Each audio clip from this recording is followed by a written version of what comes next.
এখানে যেই টাইপের বিদেশি এসেছে আসলে এদের কলিগ কারা সেটা নিয়ে আমার সন্দেহ আছে। আমার তো মনে হয় এরা নিজেরা কিছু টাকা পয়সা দিয়ে এই দলে আসছে, যে ভাই আমি $5,000 দিচ্ছি, আমার একটু নেন। এই যে মক্কা ফেরত আমাদের অপি ভাই তিনি বললেন ক্রিকেটাররা সবাই হোটেলে আছে। প্রথমত সব ক্রিকেটার হোটেলে নেই, পেমেন্টের ব্যাপারে তিনি কোনো কিছু জানেন না, অথচ গতকাল রাত প্রায় 2:30 পর্যন্ত বড় ধরনের গ্যাঞ্জাম হয়েছে। শফিক সাহেব অলমোস্ট অবরুদ্ধ ছিলেন, অনেক হট্টগোল হয়েছে, শুধু দুপক্ষে মারামারি বাকি ছিল। যে মালিক পক্ষ চাইতেইছে না যে দলটা ক্যারি করুক, কোয়ালিফাই করুক, পরের রাউন্ডে যাক। রিয়াসাত ভাই, ব্রেকিং নিউজটা কি? এই যে মক্কা ফেরত আমাদের অপি ভাই তিনি বললেন যে ক্রিকেটাররা সবাই হোটেলে আছে। প্রথমত সব ক্রিকেটার হোটেলে নেই, মিথ্যা কথাটা না বললেও পারতেন। পেমেন্টের ব্যাপারে তিনি কোনো কিছু জানেন না, অথচ গতকাল রাত প্রায় 2:30 পর্যন্ত বড় ধরনের গ্যাঞ্জাম হয়েছে। শফিক সাহেব অলমোস্ট অবরুদ্ধ ছিলেন, অনেক হট্টগোল হয়েছে, অনেক চিল্লাচিল্লি হয়েছে, শুধু দুপক্ষে মারামারি বাকি ছিল, অথচ অপি ভাই জানেন না। তো এখন দুইটা ব্যাপার, একটা হচ্ছে তিনি সত্যি জানেন না, যদি সেরকমটা হয় তাহলে তার পদত্যাগ করা উচিত। এত বড় ঘটনা ঘটছে তিনি জানেন না, ম্যানেজারের কাজ কি ব্যবস্থাপনা করা, ম্যানেজ করা, তার মানে তিনি ব্যর্থ। আর দ্বিতীয় যেটা, তিনি যদি মিথ্যা বলে থাকেন তাহলে আমার প্রশ্ন যে তিনি তো ধরেন হাজি সাহেব, তাই না? এটা আসলে কি তার সাথে যায়? কোনো ক্রিকেটার কি টাকা পেয়েছে? না, টাকা তো সবার চেকগুলো গত ওই যে এনামুল হক বিজয়ের যে হাস্যোজ্জ্বল আল ইসওয়েল, আমিন খান মার্কা একটা আমরা দেখলাম, ছবি দেখলাম যে আল ইসওয়েল আমরা 3 Idiots-এ দেখেছিলাম। তো তারপরে মনে হচ্ছিল যে আসলে আল ইসওয়েল, কিন্তু শেষ পর্যন্ত আল ইস নট ওয়েল। ওই চেক বাউন্স করেছে আমার কাছে এখন পর্যন্ত যে খবর, এবং এটা শুধু আমার কাছে না, সবাই কিন্তু সব ধরনের মিডিয়া কিন্তু এই নিউজটা করেছে। এবং এটা নিয়েই আসলে গ্যাঞ্জামটা, গতকাল রাতের যে গ্যাঞ্জামটা মালিকের সাথে সাধারণ ক্রিকেটারদের, এটা নিয়ে গ্যাঞ্জামটা। রাজশাহী কোয়ালিফাই করবে কি করবে না, এর মাঝে 7 দিন গ্যাপ আছে। আসলে এই 7 দিন ক্রিকেটাররা কই থাকবে? ম্যানেজার তো বলে গেছেন যে হোটেলেই থাকবে, কিন্তু আপনার মনে হয় যে ওই টাকাটা বা ওই ক্ষমতাটা দলটার আছে? মানে এটা তো সবচেয়ে বড় ব্যাপার, তাদের ক্ষমতা কতটুকু আছে সেটা তো আমরা দেখেছি। আপনি যদি খেয়াল করে দেখেন যে এর আগে যে হোটেলে ছিল ওয়েস্ট ইন্ড, সেখানটায় তারা ম্যাচ ডেতে তাদেরকে হোটেল ছাড়তে হয়েছিল। ম্যাচ ডেতে হোটেল ছাড়তে হয়েছিল মানে তারা বাধ্য হয়েছিলেন। কোনো টিম ম্যানেজমেন্ট কোনোভাবেই, ধরেন একই মালিকের 2টা হোটেল হোক অথবা 5টা হোটেল হোক, আর পায়ে হাঁটা দূরত্বে হোক কিংবা হচ্ছে সাইকেল চালানো দূরত্বে হোক, যেটাই হোক না কেন, একই মালিকের 2 হোটেল যতই হোক না কেন, ম্যাচ ডেতে কেউ চেঞ্জ করে নাকি? তাসকিন আহমেদ সংবাদ সম্মেলনে বলছেন যে আজকের দিনটা পুরোপুরি একটা ড্রামা গেছে। তো এই কথাগুলো যারা বলে, আমার কাছে মনে হয় যে তারা আসলে ভাত খায় না পরোটা খায়, এটা নিয়ে সন্দেহ আছে, বুঝছেন? ক্রিকেটাররা সেখানটায় বলছেন, সংবাদ সম্মেলনে বলছেন যে আজকে সারাদিন অনেক ড্রামা হয়েছে, এবং তারা জিনিসটাকে পজিটিভলি নিচ্ছেন না। আর কর্তৃপক্ষ বলছে, একজন কর্মকর্তা রয়েছেন স্থূলকায়, তিনি খবর দিচ্ছেন যে একই মালিকের 2টা হোটেল, মানে মনে হয় শেয়ার তারও কিছু আছে ঘন্টায়। কোয়ালিফাই করাটা কি লস হয়ে গেল নাকি? মালিকের জন্য লস হয়েছে, ক্রিকেটারদের জন্য আমার কাছে মনে হয় যে এটা একটা বড় ইন্সপিরেশন। কারণ এই দলটার মালিক আমি মনে করি রাজশাহী ক্রিকেটাররা, তাসকিন আহমেদ, এনামুল হক বিজয় সহ অন্য যে ক্রিকেটাররা রয়েছে, তারা হচ্ছে এই দলটার প্রকৃত মালিক।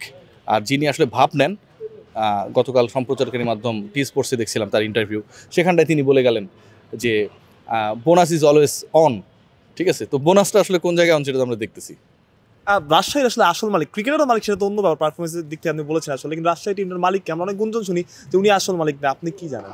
আমি আসলে যেটা বুঝি যে এই টিমটা দেওয়ার ক্ষেত্রে অনেক ধরনের অনিয়ম করা হয়েছে, টু বি ভেরি অনেস্ট। যদি অনিয়ম না হতো, অন্য দলের আসল মালিককে এই প্রশ্ন কিন্তু এখন পর্যন্ত আসে নাই। বাকি 6টা দলের আসল মালিককে এই প্রশ্ন কি আপনি করেছেন কখনো?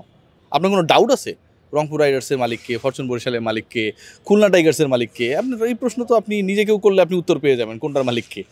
সো এইখানকার আমার কাছে মনে হয় যে বড় একটা ঘাপলা রয়েছে, এবং এটা টু বি ইনভেস্টিগেটেড, এটা ইনভেস্টিগেশন করা দরকার। কে ঝামেলাটা করলো এটা বের করা দরকার, আসল মালিকটা কি আসলে। পরের ম্যাচে কি আপনার মনে হয় যে বিদেশি ক্রিকেটাররা মাঠে নামবে, এই টাকার সমাধানটা হয়ে যাবে?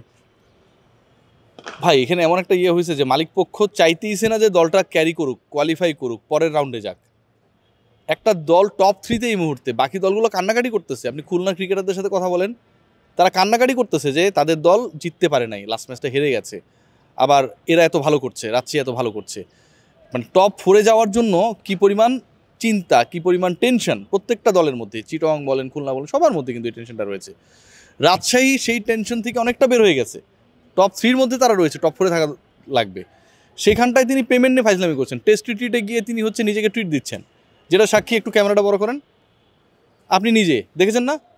সো এটা তো আসলে খুব দুঃখজনক যে একটা পার্টনারশিপ হচ্ছে, ক্রুশাল মোমেন্টে মালিক হচ্ছে কেক খেতে গেছে, এটা কি মানা যায় নাকি? এবং মাহরুজপত্র আপনি নিজে এটা সাক্ষী। রিয়াসাত ভাই, টিমটার এই অবস্থা, তারপরও ভালো করছে, নিশ্চিত করে তাসকিন আহমেদ বড় একটা অ্যাপ্রিসিয়েশন পেতে পারেন। তাসকিন আহমেদ বড় কেন, আমার কাছে মনে হয় যে বিশাল অ্যাপ্রিসিয়েশন হি ডিজার্ভস। কারণ আপনি যদি খেয়াল করে দেখেন যে তাসকিন আহমেদ বিপিএলের ইতিহাসেই হচ্ছে আপনার এক সিজনে highest wicket taker, Shakib Al হাসানকে ক্রস করে গেছেন। এবং এমন একটা দলের হয়ে তিনি খেলছেন যেই দলটা আসলে সব দিক থেকে সমালোচিত, সব দিক থেকে মানে এমন একটা সিচুয়েশন ক্রিয়েট করে রেখেছে যেখানে ইন্সপিরেশন আপনি খুঁজলেও পাবেন না। সো আমার কাছে মনে হয় যে Taskin Ahmed definitely he should be given a big thanks, it deserves ইট। এবং একই সাথে আরও একটা ব্যাপার, বিপিএল ইতিহাসে সর্বোচ্চ উইকেট টেকার একটা মৌসুমে Taskin, not like that. Taskin Ahmed কিন্তু বিপিএলের ইতিহাসের সেরা বোলিং ফিগারেরও মালিক, 19 রানে 7 উইকেট, এবং যেটা স্বীকৃত টি-20 থার্ড বেস্ট। সো আমার কাছে মনে হয় ট্রিমেন্ডাস। আপনার কাছে মনে হয়, একদম লাস্ট প্রশ্ন, যেসব বিদেশি ক্রিকেটার এসেছে রাজশাহীতে, তার আগে তো তাদের কলিগদের সাথে আলোচনা করবে যে আমরা টাকা পাইনি, পরবর্তীতে যখন বিপিএল হবে তখন অন্য ক্রিকেটার আসার ব্যাপারে 3-4 বার ভাববে যে আমরা আসবো কিনা। এখানে যেই টাইপের বিদেশি এসেছে আসলে এদের কলিগ কারা সেটা নিয়ে আমার সন্দেহ আছে, বুঝছেন? এই যে ধরেন মিগুয়েল কামিন্স, ঠিক আছে, এর কলিগকে, মানে আমার তো মনে হয় এরা নিজেরা কিছু টাকা পয়সা দিয়ে এই দলে আসছে যে ভাই আমি $5,000 দিচ্ছি, আমার একটু নেন। এই টাইপের ক্রিকেটার আপনি ভাই আতসী কাছে নিচে খুঁজলেও পাবেন না, গুগল করেও পাবেন না। আমি একটা শোতে গিয়েছিলাম, তারা খুব খোঁজার চেষ্টা করছিল যে মিগুয়েল কামিন্সের লাস্ট ম্যাচটা কবে, খুঁজে পান নাই। আমার সাথে একজন এক্স ক্রিকেটার ছিলেন, তিনিও খুঁজে পান নাই। পরে আমি বললাম যে 5 years বিফোর তিনি লাস্ট ম্যাচটা খেলেছেন, এরকম কিছু একটা আমি পেয়েছি, সেটাও সত্য মিথ্যে যায় না। সো আমার কাছে মনে হয় যে এই মিগুয়েল কামিন্সের কলিগ আসলে কে, সেটা একটা বড় প্রশ্ন। যে কলিগদের কাছে গল্প করবে, তার আগে তো কলিগ থাকা রাখবে, এবং সেই কলিগকে বিপিএল খেলার জন্য রেলেভেন্ট হইতে হবে। তো এটা খুব ইন্টারেস্টিং ব্যাপারটা। আর রিয়াসাত ভাই, আপনি যেহেতু বিদেশি ক্রিকেটারদের কথাই বললেন, বরিশালে ভালো মানের কিছু বিদেশি আসার কথা শুনছি, রংপুরে শুনছি, আপনি কিছু জানেন কিনা এই ব্যাপারে? আলোচনা আছে, but Barishal they are not that much interested to কি বলবো ensure big names right now, কারণ তারা তাদের প্রপার কম্বিনেশনটা পেয়ে গেছে আমার কাছে মনে হয়। গতকালকে যদি আপনি দেখেন যে মানে 8-9 নাম্বার পর্যন্ত তাদের আসলে ব্যাটিং ডেপথ রয়েছে। সো বরিশালে যদি আমি দেখি যে একটা ভালো মানের পেস বোলার দরকার from my point of view, but সেটা আসলে এখন অ্যাভেলেবেল যারা আছে তারা কি সেই জায়গাটা ফুলফিল করতে পারবে কি না। রংপুর দে আর টার্গেটিং, তারা একটা বড় সেটব্যাকের মধ্যে গেছে, তারা 2টা ম্যাচ হেরেছে টানা রাজশাহীর এগেনস্টে। সো তাদের হিসাব নিকাশ কিন্তু আগে যেমনটা ছিল সেটা চেঞ্জ হয়ে গেছে, এবং definitely they must try to be the champion in this season, কারণ তারা কিন্তু গ্লোবাল সুপার লিগ চ্যাম্পিয়ন।